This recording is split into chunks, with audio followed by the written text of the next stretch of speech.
Disuruh ganti 40 juta, ku duit dari mana? Jual ginjal. Farel Aditya, anak yang beruntung yang katanya dibantu oleh dokter yang satu itu yang biasa suka nolong perempuan-perempuan yang terintimidasi. Saya nggak mau sebutin namanya. Halo Sobat Fakta 5D, ketemu lagi dengan 5D yang terus mengabarkan fakta viral seputar selebritas tanah air yang terus saja bikin berita, dan dengan berita mereka tetap eksis di ranah media. Ya, netizen banyak yang menyesalkan perilaku Farel yang kemudian keluar dari semua fasilitas yang diberikan Dr. Richard Lee. Farel Aditya yang diangkat anak atau diangkat adik asuh oleh Dr. Richard Lee memang kemudian ingin keluar karena mungkin Farel merasa tertekan. Tapi kemudian Dr. Richard Lee menuntut Farel mengembalikan uang 40 juta sebagai fasilitas yang telah diberikan kepada Farel. Netizen pun banyak yang menghujat Farel. Katanya Farel tidak tahu diuntung dan Dr. Richard sudah berbuat baik-baik hati, tetapi kemudian hal itu malah ditolak. Tapi ada sisi lain yang dikemukakan oleh Dr. Lita Gading selaku psikolog, dan ini mungkin melihat dari sudut pandang yang lain. Karena menurut Lita Gading bahwa Farel ini tidak siap secara psikologis. Nah, bagaimanakah sudut pandang dari seorang psikolog Lita Gading ini melihat psikologi dari Farel Aditya? Simak saja sendiri dan Anda boleh berkomentar di kolom komentar. Lalu dituntut untuk masuk ke UI ya, dengan kondisi yang bla bla bla bla, semua fasilitas dipenuhi dan sebagainya. Guys, saya mau kasih tahu sama kalian, secara kasat mata orang pasti bersyukur, wah hebat ya Farel begini begini begini. Dia dikasih kesempatan, dikasih ini aja kok bisa sih katanya dia menolak.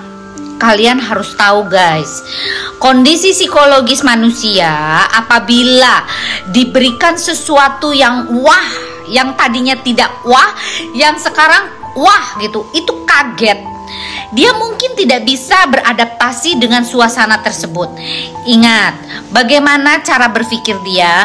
Ingat, apakah akademiknya itu bagus pada saat itu? Apakah dia selalu berprestasi di bidang sekolahnya atau akademiknya? Bagaimana kondisi sekolahnya, cara pengajaran di sekolahnya dan sebagainya. Dan sekarang difasilitasi dengan kondisi sekolah yang mungkin jauh lebih baik daripada yang kemarin. Kalian jangan berpikir hanya dari fasilitas loh, tapi coba berpikir dari sisi psikologis anak ini. Apakah anak ini kuat atau tidak gitu loh.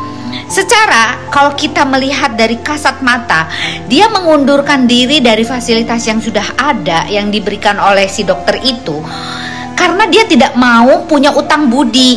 Dia tidak mau tanggung jawab dia terlalu berat gitu loh.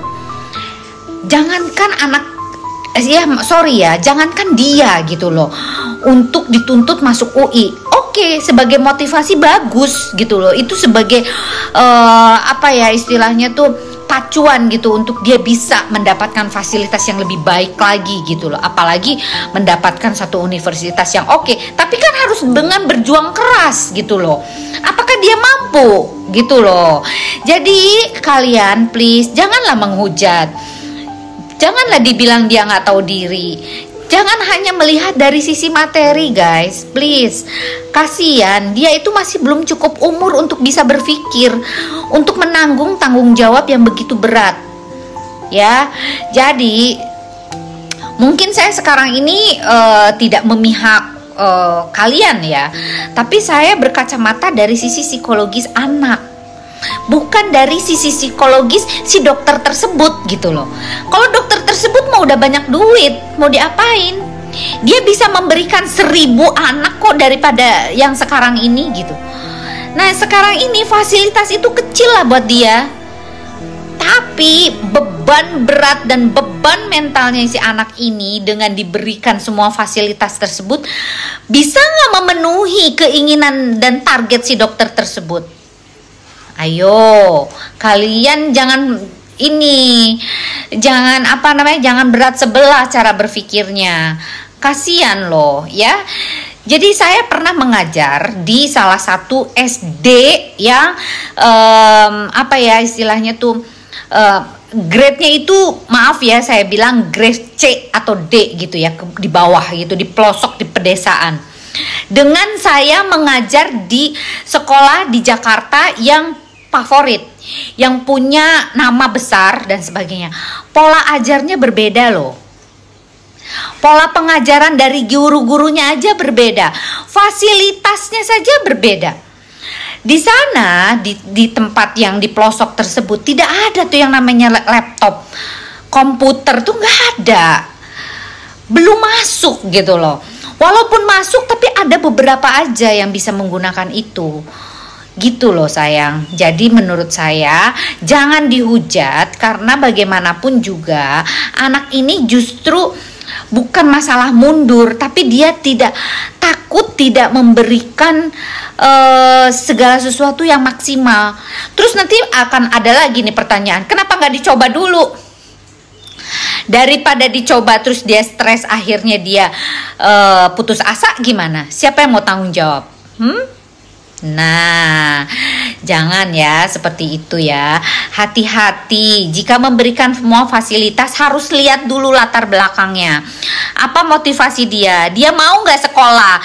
Bagaimana prestasi di sekolahnya? Apakah tes IQ-nya mumpuni? Tes IQ-nya mumpuni? Bisakah diselaraskan antara IQ dan IQ-nya? Harus dulu begitu. Tes dulu dia kejiwaannya. Bagaimana anak ini mampu tidak? Jadi Anda sebagai seorang dokter juga harusnya melihat dari sisi psikologisnya, bukan cuma memberikan fasilitas. Oke? Salam Rita Gading. Jadi kalau menurut saya, buat Farel, jangan suka menjual kesedihan dan mengaduh-ngaduh gitu ya. Untuk orang itu iba terhadap kamu, itu juga nggak bagus. Itu bukan seorang yang gentleman. Buatlah diri kamu sendiri, dan kalau memang benar tujuan kamu mau sekolah, sekolahlah yang baik. Dan kalau menurut saya, kesempatan itu nggak datang 2 kali loh. Kalau memang benar kamu mau sekolah dan tujuannya baik, lebih baik pikirkan kembali apa yang sudah menjadi harapan orang gitu loh. Karena orang tuh sudah simpatik sama kamu, tentu ya nggak sih? Dan kamu juga cerdas, pinter, ganteng lagi. Jadi ada nilai plus kalau kamu sekolah. Oke? Salam Rita Gading. Tunggu. Nah, kemarin itu kan saya ngebahas tentang siapa tuh namanya? Yang lagi ribut sama Dr. Richard. Siapa sih? Aduh, lupa jadinya. Itu loh, siapa? Farel Aditya, oke?